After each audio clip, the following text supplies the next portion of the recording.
gets back home tonight, and the clock just starts right over, and the walls come closing in, and the bathroom dips and then twirls, and your eyes get sunken in so deeply you can't recognize the face you see so easily.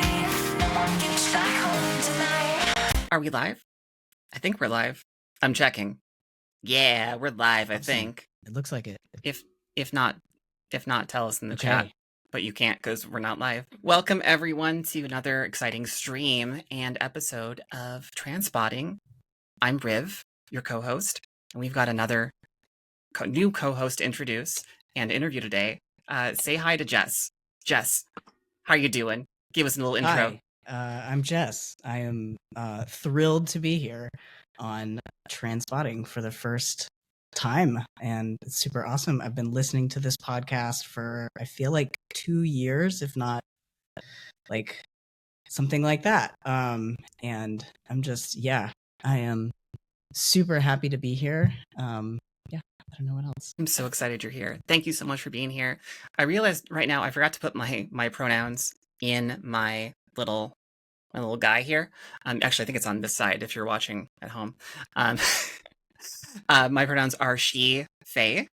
Jess, do you mind offering up your pronouns? Yeah, my pronouns are they, he, and I actually, it's actually like, and the evolution of transness. They've been mostly they, them for a while, but as things evolve, I'm getting a little more complex again. As does life and gender and life.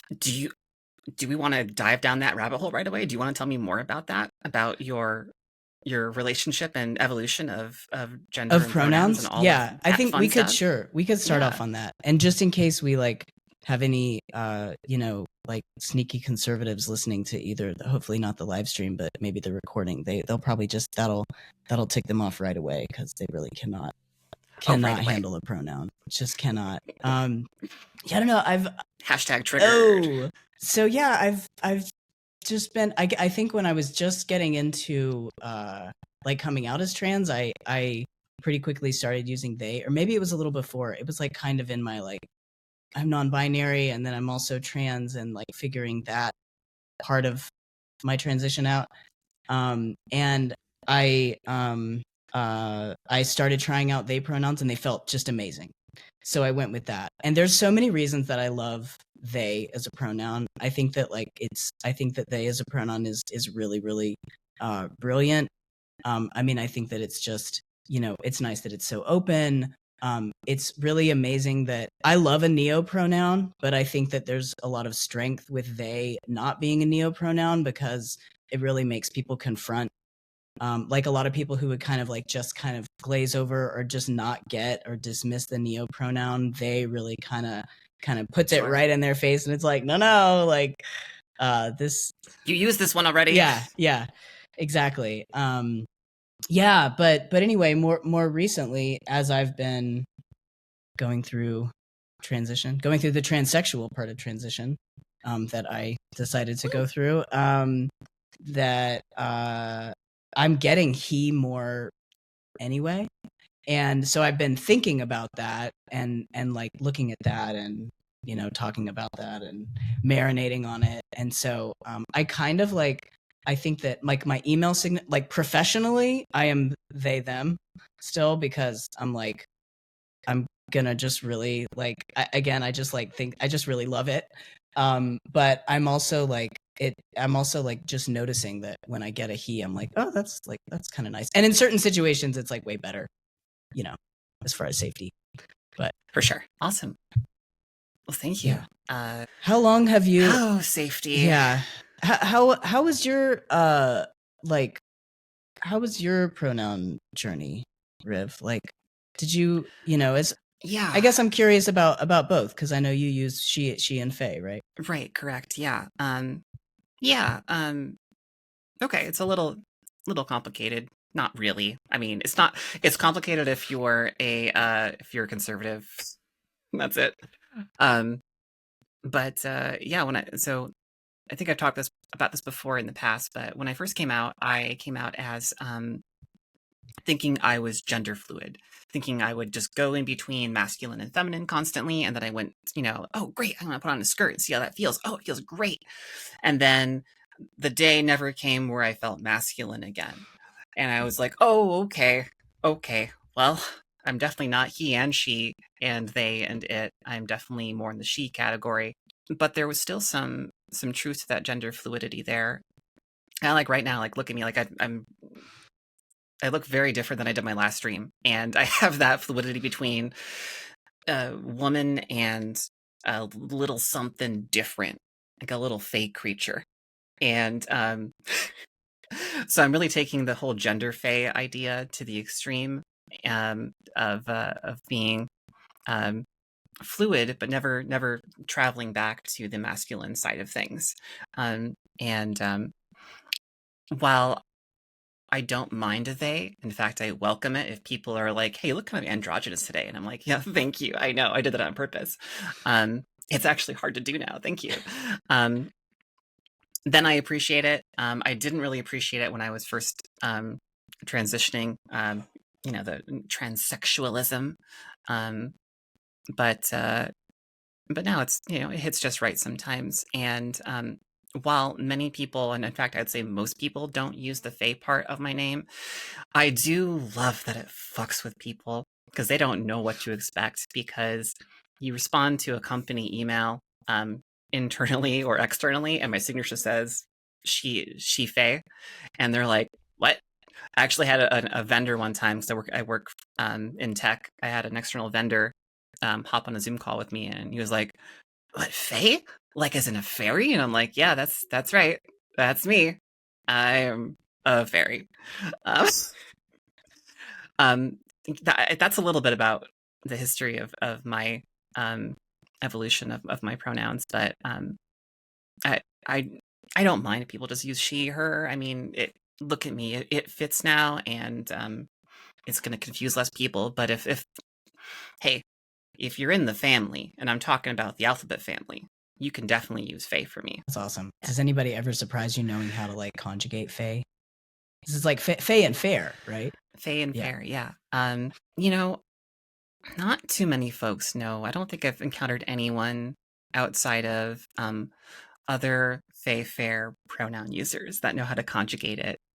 So I do what I often do, which I've taken on this role very knowingly that I will be doing this the rest of my life. I've taken on the educator role of the cis and explain to them how to conjugate it properly if they are curious about it. If they're not curious, I'm not going to bother, because you do your own thing, I'll do my own thing. But if you are curious and you actually want to support me and others who use neopronouns, I'll teach you. And I'll give you, pull up a little thing on Google and say, here's the big chart of all the neopronouns. And they're not even all of them are there, but fire clef in chat here. I'm going to put on the stream, but I'll read it out loud for our listeners for later. I need to make a corporate infographic for fae. You should, and you should share it with me, and I will use it. It's pretty great. Yeah, I loved. I used to. I feel like long time ago when I read Stonebridge Blues, I loved those neopronouns. And like kind of thought I remember when I was reading that, I spent a long time like thinking about that, and it was really cool to just. Yeah, so I love a use of that, and I feel like they are welcomed in a different way now, by certain groups, sure. Which is cool. Absolutely. Well, Jess, I think we invited you onto the show for a particular topic. Do you want to dive into that topic, or do you want to talk more gender? I want to, as a co-host, I want to make sure I invite you to have options of where you want to go next. That's great. I appreciate that. That's awesome. Well, yeah. So, yeah. I guess we could talk about the topic at least a little bit. We may like kind of weave in and out of it, but since you mentioned it, I live in Asheville, North Carolina, and because of that, I am a survivor from a recent natural disaster. So much fun to talk about. Yay. Yay, natural disaster. Bummer alert. Jesus Christ. So happy. I know. The Thanks, last Jess. podcast I was on was like a lot. It was like, I think you even used to say it was like the serious version of this one. So this is, I'm used to these more serious topics. Hang on, let me pull up my PowerPoint. I actually did. I got ready. I actually was like, hang on just a minute. Excited. No, I actually just don't say Excel or else we're all going to get excited in the chat. Sure. No, I don't want to raise the temperature too quickly in here. But the I did end up actually creating a disaster preparedness PowerPoint. I'm not ready to share it now. I'm not ready for that. But I was asked by another friend a few weeks ago to share something with a group that they're a part of. So I ended up making a PowerPoint because I was like, let me make an outline, and then I I'm just more used to the PowerPoint thing. So I was like, wow, this feels really silly, but that's what I did. Anyway, I just have some notes today. But I wanted to talk a little bit about disaster preparedness because in one of the episodes, I don't know, it was probably from a few months ago now, but someone mentioned having a go bag, and like one day we could talk about having a go bag. So we're going to do that today. We're going to talk a little bit about having a go bag. And we're also going to talk about like some other things that have to do with disaster, like just having a plan around knowing whether you might want to go or whether you might want to stay. And in addition to like the go bag, what you might want to do in case you want to stay, like shelter in place in a situation. And there are, not so surprisingly, I think there are a lot of parallels to like disaster preparedness and trans fam preparedness right now, in certain ways. And so I think there's relevant. So there's definitely there's some crossover items, I would say, that could be useful to kind of just point out, and just in case anybody is interested in doing that. I think I've found it's a really great way to feel like I have a lot more agency, especially obviously after being through a real natural disaster, but also as a trans person. I'm like, wow, this actually feels a lot better to have a plan around some things and have some things set aside, and have a oh shit plans in a few different directions. Yeah. Oh shit. Yeah. Oh shit. Before we hop into the go bag itself, how comfortable would you be sharing some of your story of what you experienced, what you went through from that natural disaster? Yeah, I could do that. And I'll try to keep it kind of light. So I live in town. So Asheville, North Carolina is in almost in Tennessee. Really hate to say that though, because it's like so much better than Tennessee. It's a whole different world. But it is in the western part of the state, in the mountains. It is really far away from the ocean. You have to go for hours and hours and hours and hours in the car before you get to the ocean. So yeah, it was the storm in and of itself was, I wouldn't say a surprise because we knew that the rain was going to happen, but that big of a storm hitting and still being that destructive was not something that this area was at all prepared for, because we are hundreds of miles from the coast. So we're just not super inland. Yeah. So so we also were getting a bunch of rain before the storm hit, before that storm system hit, which is one of the reasons that this area had a bunch of problems, because we got, for about a week, it pretty much rained. Like, I think we got like a foot of rain or something in the week before the actual storm system hit. So it was just like everything, like things were already kind of low level flooding before the storm even hit. And I live in town, and we lost power, and we didn't think too much of it. Like, we knew a storm was coming. We lost phone service, and we didn't think too much of it. It was like not, we were kind of, it was like until the storm hit on Friday, and we like rode out the storm. We went to the basement just because the winds were really wild. We rode out the storm. We still didn't have any power in the afternoon. We didn't think too much of it. We went out to the yard because it had stopped raining. The other neighbors were kind of out in the yard, and I was like pulling weeds because I kind of didn't know what else to do, and just really kind of thinking that it was another big storm, and like that, yeah, there was going to be some flooding in some places. Like we're kind of used to a certain amount of flooding in places. And in Asheville, there's actually a river that goes north to south, the French Broad, and a river that goes east to west, which is called the Swannanoa River. So, so we're pretty used to like things happening when it rains heavy. But it was Friday afternoon. One of my neighbors was walking by and was like, "Hey, you should go look at the river. Like, you should probably go look at the river today." And I was like, okay. So it was, I live above the River Arts District. And so we just walked a couple blocks to a park that overlooked the River Arts District. And normally, the park is on this hill. So we're like at the top of the hill. Normally at the bottom of the hill, it starts with the River Arts District. And there's like coffee shops and, art galleries and some railroad tracks and some roads and shops and just all sorts of little commercial area and kind of like rows and rows and rows of that. A few different sets of railroad tracks, another road, and like a greenway, and then way off, like 3 or 4 football fields off, like the river. You can't even usually see the river. You can kind of like see where the river is, but you cannot see the water. But that day we got there and the water was at the bottom of the hill. The water was like, it's like hard to describe the volume of like the difference. Like, it's like just like, that's not supposed to be there. It was like, that's what it felt like. It was like, whoa, that's like wrong.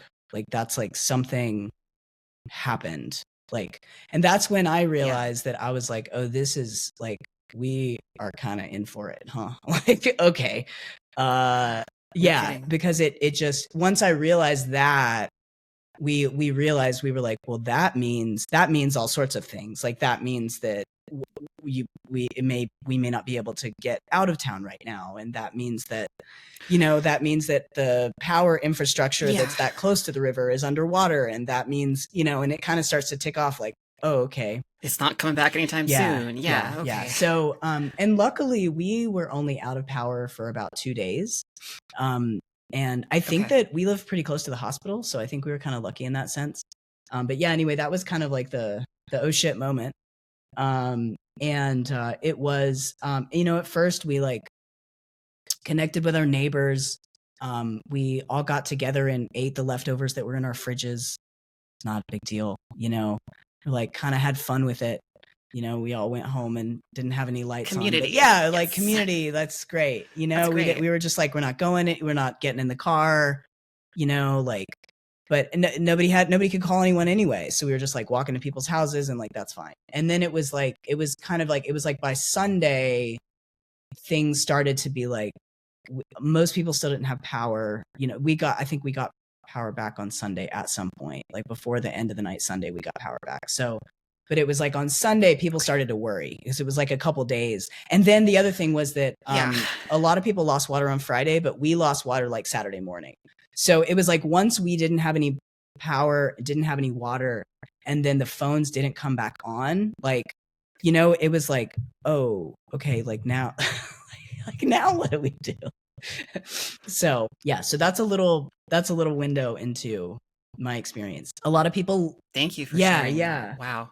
A lot of people left town once we realized that the water infrastructure was compromised, and that it was like an indefinite return period. And so that was when a lot of people, there was enough information going around at that point about like how you could leave town. A lot of people left town. We decided to stay. And so we ended up seeing like the whole thing that a city goes through when something like this happens. So, all of the fun stages. Yeah. Anyway, yeah. So that's my like super lighthearted topic to bring to our podcast. It's so, so lighthearted. Well, now I have to ask, what what were like the stages that the city went through? Do you Um, through that whole yeah. process? So I'm guessing it was like check, check, check. Oh shit, yeah, big check. yeah, yeah. Oh Yeah, shit, big check. I think for at first, they had their own, and it was interesting because it was like I kind of learned some about emergency management and stuff, which I didn't know. Again, like so fun to learn about. But like, they started to hold emergency meetings, and they had some emergency plans. And so we started to learn about those. And by the way, the how we learned about this was the radio, because again, for we didn't have any. I don't even remember. I feel like maybe sometime on Monday we started to be able to text again sporadically, but it was like there was a point on we were only listening to the radio because we didn't have cell phone service, and good cell phone service didn't return for I feel like over a week or even two. But for a while, we were literally it was like, just go back to the radio. So the city started to announce these kind of things on the radio, and they started to have their emergency meetings broadcast over the radio because that was the only way to communicate. So that was one huge thing, because especially as people like go away from those kind of analog devices a little bit more, it's like, no, I would definitely recommend that, like, keep a radio. I mean, it can even be like your car radio, but like it actually was really, really, it was like, wow, glad we got one of these, but yeah, so they started to have meetings. They started to explain, they had some emergency water supply. And that was one of the biggest things, is once people didn't have access to water, that became the biggest issue.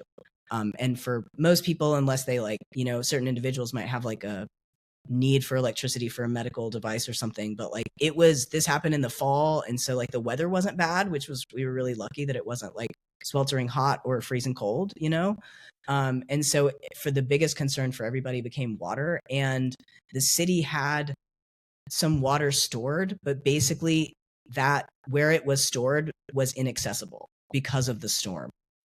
And so all of a sudden because they had actually petitioned, or what, that may not be the right word, but they had requested help from the state before the storm hit.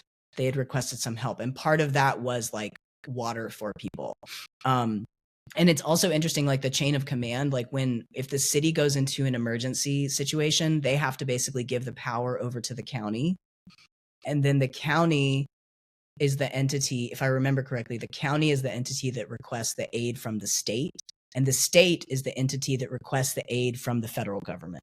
So the city is like that many rings away from like FEMA, for instance. Like FEMA is like coming at request from North Carolina, which is coming at request from the county, which took over at request from the city. So it's like all those different layers of like bureaucracy for them to also basically figure out like, okay, this area needs more help now, how do we get it? And it was like, I learned some of that just by listening to the radio broadcast. Yeah.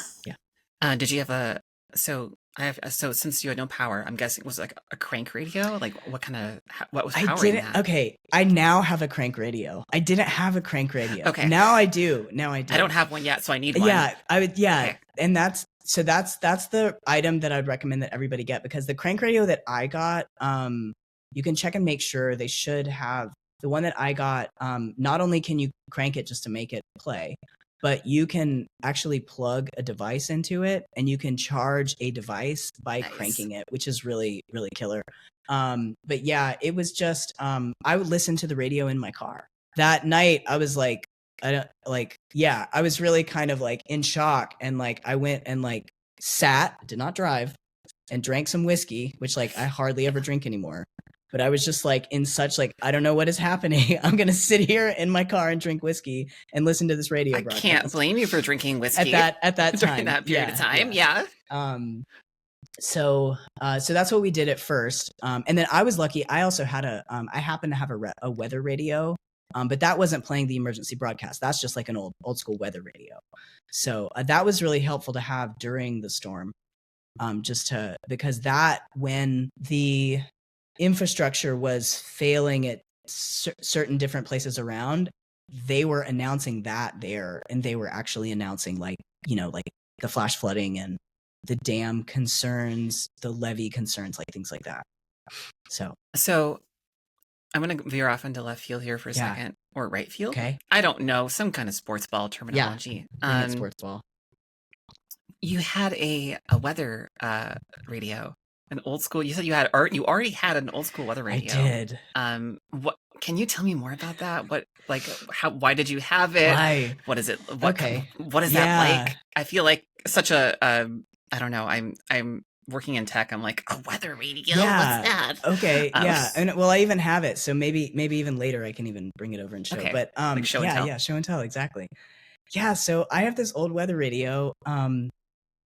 It was my grandfather's, and my grandfather was a farmer, and in this area, he was a farmer generally in this area, like about 25 miles from here, and it's kind of like microclimates around here. It's almost like the SF Bay area. And so like you never know what's happening. The way that the foothills, the elevation changes so much. The topography is so diverse and like variant that when weather systems come over, it's like you really don't know what's going to happen. It's like it could be like thunderstorming here, and like you could go like a holler over and it's like totally different, right? Breaking out the southern holler there. But yeah, so my grandfather had this old weather radio, and I think it was at my parents' house. My kid saw it, and it's like the most annoying monotone thing. Normally, it's just on repeat, and it's. I don't think it's. I mean, it's an actual person, but it sounds like it's like the weather is okay. The weather is okay. I wish it was like, yeah. It's like, no. It's like the wind speed is 9 miles per hour southwest. You know, like okay, so it's close. It's pretty close. It's kind of like that, and it's like, the forecast is like Tuesday sunny and it'll go into like all the different little areas and stuff, so for this area, so it's actually really important.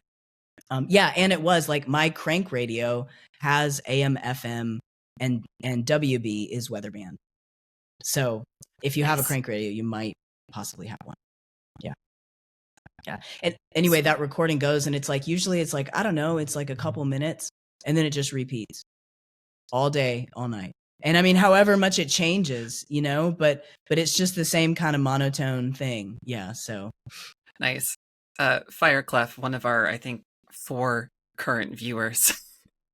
I think we're a little bit later in the day than we usually record, so we usually stream. So I think we didn't really hit the demographic this time, but because I'm on the West Coast. Fireclef says, Riv reading the weather radio voice, when I'll do it, don't threaten me with a good time. I will do it, but it's going to be an old-timey prospector. There you go. That would be a good one. There you go. That would be a good way to do it. No, I'm not doing it right now. Yes. You're welcome, Fireclef. Cool. Okay, so we've gone through a little bit of the experience. Yay, super fun times for everyone. I'm really, really happy to hear that it kind of, I don't want to say it was the perfect disaster, but it was a disaster that was navigatable despite being really difficult and terrifying, I'm sure. But like I said, you power back in 2 days. I'm happy. My point is, I'm happy that you're here and you're safe. Thanks. And we can have this podcast. Do you want to jump into to go back? Yeah, sure. I'll talk about it a little bit. So basically at this point, my family, I feel like, is after we did all of that, my family's a lot better prepared for if that were to ever happen again, which hopefully it would not. But it might, you never know. Or if like anything else ever happens, it really did kind of open up some like just thoughts for me of like being more prepared than we were. Even though we did a few things to prepare, like what we would have known before. But now, so now I've got this go bag. And so like the idea of a go bag, I feel like, I should have looked this up. Like, where did this start? I mean, I know that like it was even mentioned in Octavia Butler's Parable of the Sower, which was written in the 90s. So like, I don't know when the idea for the go bag started. I kind of doubt that was the actual origin, but like now I'm curious. I should look that up and bring that silly tidbit of trivia. But yeah, so I mean, basically, the idea for a go bag is, initially, like, if if you're going to need to evacuate, having all your stuff, having enough stuff in one bag, to be able to kind of sustain yourself for a couple of days, right? That's like kind of the general sense of it. The way that I use a go bag, personally, like in my life in my house, is our go bags are really only for like if the scenario is that the house is on fire and we need to run out, because we ended up having a lot of like all of our sheltering stuff is like way bigger. It's like it's not stuff you would fit in a bag. So anyway, so our go bag is that, for like if something really crazy happened and we just needed to run out of the house, which is like certainly, of course, I would hope that the fire would never happen, but I think that that's like the scenario that is like more people would think of, right? So, and it basically has like, a change of clothes plus extra socks. That's like another thing I learned about. Of all the things that you want in a disaster, of all the extra clothes, it's actually socks, because it's like there's actually things like you want to make sure that you're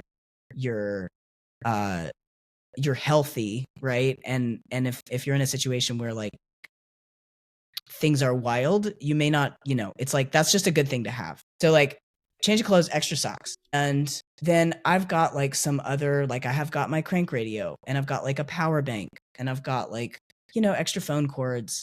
I've got backup medicine. And I've got copies of paperwork. And this is where it starts to like cross over into like, I also am doing this as a trans person.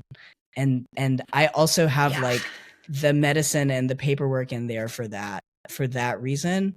Not that I need that go bag, not that I feel like I need that go bag right now as a trans person, but like just that I've already taken that step from if even if I had, a reason that I had to leave my house really quickly, like a fire, it's great that I would have at least a month's worth of HRT anyway, right?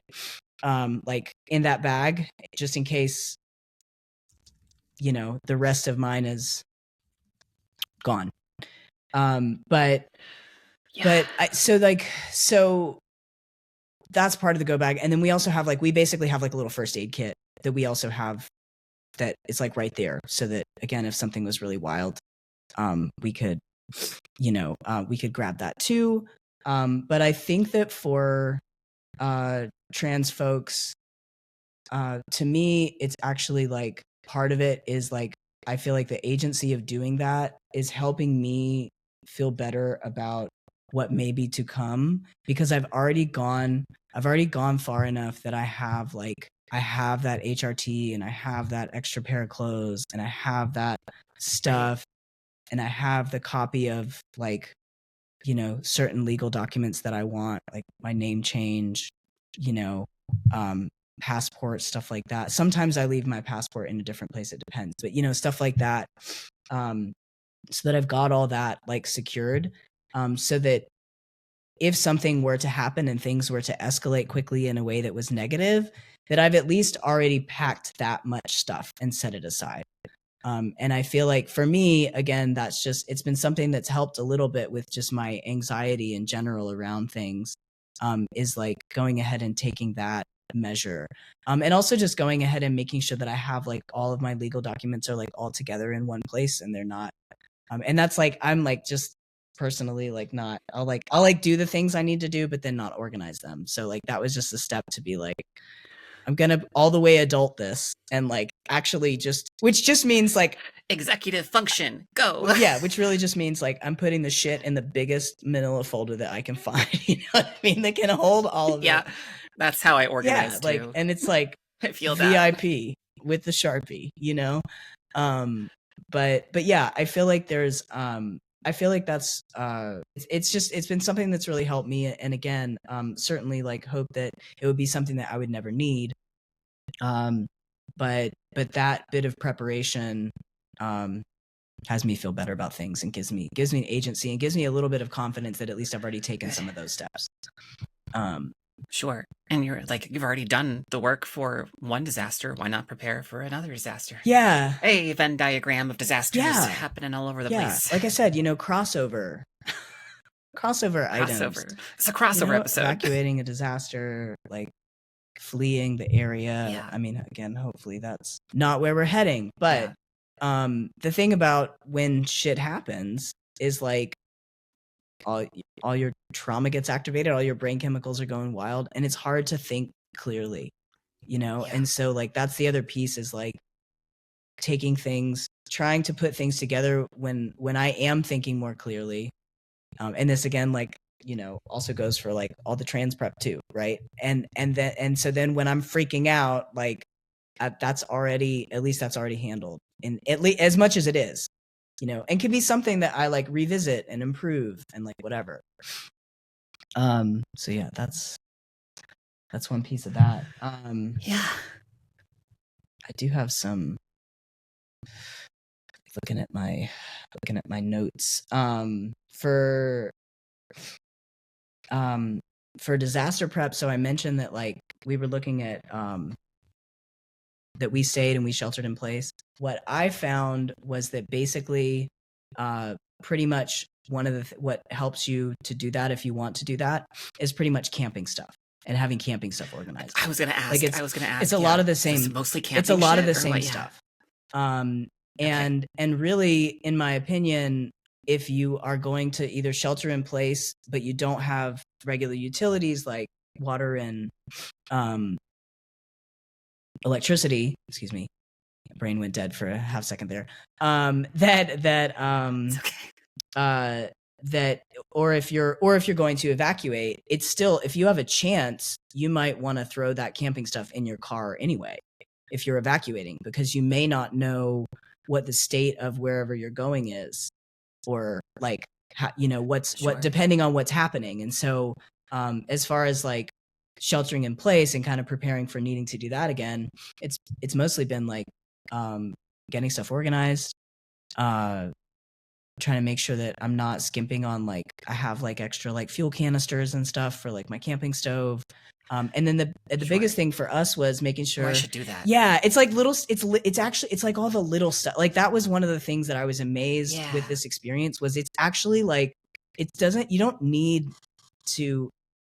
Of course, it's not gonna be totally free. Like you're gonna have to spend some money to get things, but it's not. You don't need to like spend a ton of money and have really expensive stuff. It's like really simple. It was actually like, we realized that having just like paper towels and paper plates was huge, because we had no idea. We didn't realize. See, we were actually out of water. We were out of any running water for 2.5 weeks. And we were out of clean water. We were out of drinking water coming to our house. We were out of that for 7 weeks. And so after the initial really chaotic period and the city started to distribute water more reliably, and we figured that out. Yeah, paper towels are like amazing. But it was just like learning stuff like, oh, this makes it really simple, because now we can like actually have dinner, because we don't, because it's not going to take a bunch of water to clean. We can just clean this one pot. So it's okay if we just have, half a gallon of water to do dishes or whatever, So anyway, that's. I don't know why I never think about that. I'm like, I don't want to get these. These are wasteful. And you're like, wait a minute. Everything has a purpose. Yeah. And this can go in the disaster bag, in the go bag. Well, and that's kind of. I don't want to call it the disaster bag, because like the bag's not the disaster. You take it to go. Yeah. But that's totally true. And we were kind of the same way. Like we don't regularly use paper plates, and we even have tried to like not use paper towels a huge amount, and all of that, because it is true that it makes sense, but at the same time, like in this situation, that was absolutely what we needed. So yeah, that was one piece, and then kind of just like coming to that realization, I think one of the big things, and this is like, is if you're prepping for a disaster, or like if you're trying to make like emergency plans, or again, like real big as trans person living in this current climate, like figuring out when you're gonna, like under what situations are you gonna leave and under what situations are you gonna stay, or like what is that point where you're gonna leave or not, and even if, and again, it like kind of seems wild to like, and I know for some people it may just be like it brings too much anxiety to think through these different what ifs. So I definitely get, I'm not trying to in any way say like, I'm not trying to overly prescribe this, like this is just my approach that has helped me, and like everybody is different, but like to me it's been really Everyone helpful. at Jess and tell them how that worked out. I'm kidding. Like, no, this is gonna drive me up the wall. Like I get that, but I guess like just imagining in what different, like if you lose water, like do you have any ways around that? Do you have any ways to like, do you, are you able to store it? Like, I mean, after that experience, after what I just told you about how long we've been out of water, probably won't surprise you now to hear that I have a week's worth of water right there. I would, like, and I will like, I maybe someday I will like let go of that, but like so far I've been like, no, that stays right there.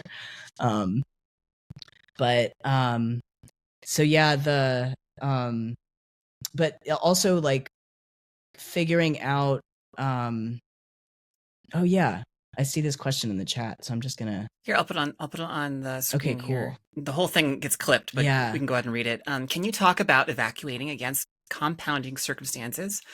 The one time we had to evacuate was the middle of the pandemic, so shelters weren't an option for us. Not saying that's going to happen again. I'm going to knock on wood, because it's 2025 and everything's horrible. But sometimes these things hit concurrently. It's true. Yeah. So I think that's one of the things. Like, I think it's hard to obviously know, what different situations are going to happen. But yeah, I think that's why, again, I would recommend that, like, if you have to evacuate and there's multiple things going on, for even more reason to like have that, like if you can, if you can afford to have it, or if you already have it and just need to get it organized, like to have that like camping equipment ready, to like organized enough that you could toss it in the car. Because what if you try to go to the shelter and it's full, or it's not safe, to your point, like it's not, what other possibilities do you have? Even if it's just like, do you know anyone that is a couple hours away that you might like go and stay with if that's like the situation and there is a crisis, right? Or like what, right? Yeah, like kind of figuring that out. And I think that like, as far as like evacuating, the thing about it is like, we did kind of recognize, and some of our neighbors were from Florida, so they had evacuated before from hurricanes, and they were like, look, here's the thing, evacuating is gonna suck and staying is gonna suck, so it really just depends on like what like which direction of like this is not gonna be great are you gonna take. Yeah, and that's why like figuring out if there's any way to have flexibility in your plan, because it's like you try to go to the shelter, it doesn't work, or you don't want to stay there, or it's full or whatever, then you at least have like, maybe you can tent it in a place for like one night and then like figure it out for the next situation. And the really big thing that came out of this in this particular town is just how much community are you able to create with people around you physically? I know that like, a lot of trans folks don't necessarily have a lot of community in person. Like, we all know each other on this amazing server that's online, but like, and that's great. We all know each other. That's right. All trans people know each other. You heard it here first. All of them. Everyone that's part of the trans agenda. You have to go to the TransSpotting server. It is. That's the first. Yeah, that's my trans agenda personally. Log on. And now it's yours. Now it's yours. That's right. That's what you signed up for, becoming a co-host. Yeah. So yeah, you go where all the trans people are. No, but if yeah, I want to be. That's right. Exactly. Anyway, yeah. sorry. No, that was great. Yeah. yeah, so going there. But yeah, if something gets wild where you are physically, do you have, do you have any community that you can lean on in person, and maybe you do and maybe you don't. But like thinking through that a little bit is important.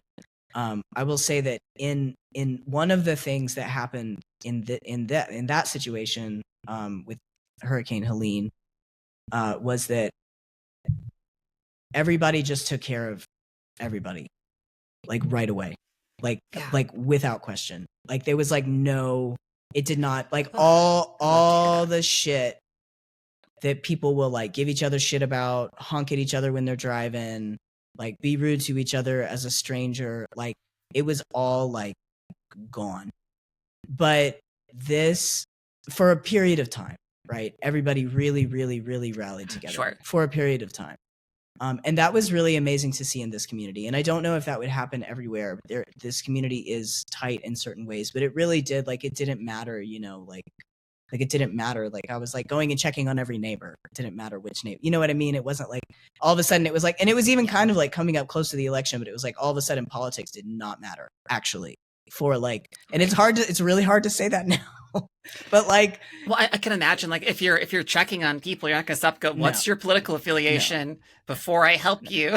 No, why would you do that? It's like, no, it's like, do you have any water? Is like the question is like, do you have any clean water to drink today? Do you have food? So yeah. And I mean, I think that I think it's kind of a trip for me to think about that now, because I'm thinking about like all the different ways in which we are being attacked. And I mean, we as Americans are being attacked in all the different ways. It's not like when the disaster happened, it was like the same thing happened to everybody at the same time. Kind of. I mean, everybody had their different experience of it, right?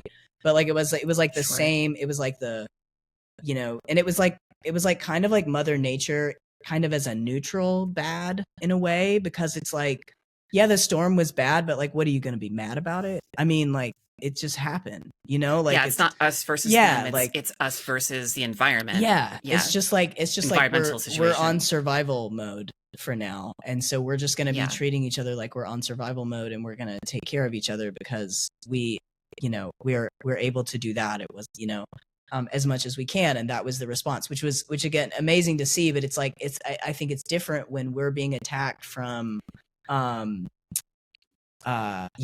what is this? PvE, not PvE, not PvP. Yeah. From Fireclef. Again, thank you. That's a video game reference. Oh. Person versus everyone, right? Okay. Player versus everyone, not player versus player. Player versus player, people, person. I used to be a gamer. I don't do it that much anymore. Give me a break. I'm trying. Anyway, video game references. I love him. This is the point. I love him. No, and I feel like player versus environment. Okay. Thank you. Yeah, I appreciate that. Thank you. For us Luddites over here. I know. I'm a little... I used to game more too.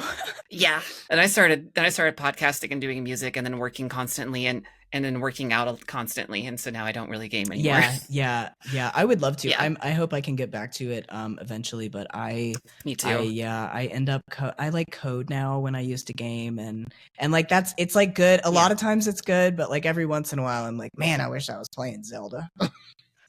I wish I was playing games. Hey, if you ever want to be Luddites together and learn how to play games again, I'm on PS5. Okay, baby. Okay, we could. I don't even. Yeah, I'm so bad. I'm like, I don't even have a system right now. But that's good to know. That's fine. Yeah. Okay. Yeah. Yeah. So what were we talking about? Player versus environment versus player. So I think the difference is like what's happening now from a political perspective is like everybody's has their own. Like, so much shit is raining down on everyone in different ways, and it's like, even though it's coming from the same direction, it's like what's most important to one person is not what's most important to somebody else. So like, is there going to be that is there that it's not quite the same. I mean, it's a whole different situation, but when I just like think about like kind of that comparison, it's like I feel like it's a little bit of a different situation in that like even though I know that probably everybody listening to this, right, is like incredibly frustrated, and even more than that, like that's not even enough to like say with what's happening, right? But I don't believe you. but yeah, it's like everybody still is experiencing different levels of like alert at different times, Yeah. So anyway. Yeah, for sure. Well, I feel like it's, in your experience, there are people rallying against a common thing to not really beat. Like, you don't really like beat the environment. You survive, like you're saying, you survive the environment, and you come together to support each other to get through it, as opposed to right now what seems to be happening is a lot of like us versus them, villainizing marginalized people, intersectional marginalization of people as well. So that's fun. So however, the go bags can look a little bit similar. Yes. Somewhat. Yeah, that's the idea. Yes. And I mean, one more thing, because Fireclef is just batting 1,000 sports reference. This is a great idea. Stream. Jess and Riv learned to play again. I will say I do play Overwatch pretty frequently. I only play against the AI characters because I don't like playing against people who are mean to me. And people are mean. They're very toxic people who play against me sometimes, and they're mean. I don't like that. So I play against the bots with other people, which is more... Yeah, thank you. It is valid. Which is definitely more player versus environment, I would argue, because the environment is AI, even if they do vary and they are emulating real people. They still don't like call you... They don't slurs. Talk shit like real people talk shit. They don't talk shit like real people. Yeah. I can talk shit at them though, which is great, but they don't respond. Yeah. And they always say good game afterwards. Wow. Okay. Programming. Yeah, it's great. Yeah. How polite. So what we do is we learn how to game again together, playing something like that, where we play together against AI, right? Because AI is already taken everyone's jobs, right? That's right. Yeah. That... Don't get me started on the whole AI revolution that's happening. Revolution, quote unquote. Yeah, that's well, I'm curious. What do you think it's a revolution? Are we going to be taken over by AI? No. So, well, okay. Here's my take on it from me working in tech, is that, first of all, people are getting a lot of things misconstrued with AI. And there's generative AI and there's machine learning. And then generative AI is going to be the stuff that like steals stuff from artists, as one example of many, and then uses that data to make something quote unquote new, when really it's just an amalgamation of everything that they've learned from that artist. Machine learning can be useful, and it can analyze data in a way that lets you organize it differently, display it differently. My main gripe with the different AIs right now is I really don't like generative AI, because of the whole stealing people's likeness and using them. Like, I'm going to take this actor who's dead, without their consent or their estate's consent, and maybe they're still alive and we don't want to pay them, but we can put their likeness onto the big screen and then not pay them, and then just say that they acted. So I don't like that, because obvious reasons. Don't steal artwork, don't steal people's likenesses. My main gripe with machine learning and like Microsoft Copilot, we've got ChatGPT, we've got there's so many out there right now, and even I'm not thinking about works, my brain's dead. Is that everyone wants skin on the game, right? Everyone wants skin in that game of, well, we want to be your go-to AI. And then they start developing things like, well, we're going to make a whole new chip on your motherboard to support just AI processing. And they're all calling it AI. None of it's actual artificial intelligence. And I think that older folks are going to get scared when they hear the term AI because they grew up watching Terminator 2. Right. Like, I mean, I did too, but like, I am also well informed about what the current terminology means. But yeah, I don't know. I think it can be useful in some ways. And for example, I can't master my own music. So, and I don't have anyone that I'm going to ship it to and have them master it for me because that costs a lot of money. And I don't have people in that realm who can do that for me for free. And mastering your own music is possible, but it's very difficult because you are biased for and against your own music. So I can mix it myself, but to get that final tweak, I will use an AI, quote unquote, AI based mastering system, which is not going to be as good, obviously, as a real person doing it. But it does allow me to compare one. I like the way that the highs and lows in this song are. I love the way that the compression in this one song is. Let's go ahead and let's make it similar to that. Let's master it similarly, and it's not going to be as in depth of an experience and as good quality as getting someone else to do it for you. But it's an option that's out there and it's affordable. And I think in these kind of supplemental ways, we can make it useful. I work as a help desk manager. I need different kinds of reporting. And I don't want to go digging through the entire last year of tickets to find out what the reporting should be like for that. So I will use a built-in machine learning tool to gather data and generate all kinds of great metrics and stuff, which I can then use to understand where we need to grow. So that's the boring side of it. Yeah. Anyway, that's my whole spiel about AI in its current form. And I don't want to. I think I used the wrong term. I don't want to call it a revolution. I think it's a gimmick right now that everyone wants in on, Mm-hmm. and I think it'll slowly become normalized to the point where everyone's like, "Oh yeah, well we all have our own thing, and we've already figured out how to make it so it's not resource hogging." So in the future, right now it is a very huge resource hog for, especially for data centers, and it wastes a lot of water to power those data centers. Don't get me started.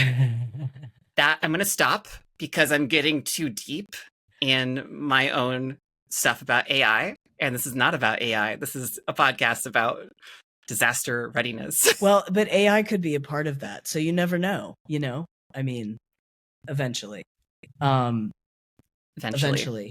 Hopefully it would be a part of the readiness and not any kind of causation for like some kind of science fiction story or whatnot. I hope there's been at least a few of those movies. Yeah, that, I mean, I get that. I agree that it's very much a gimmick right now.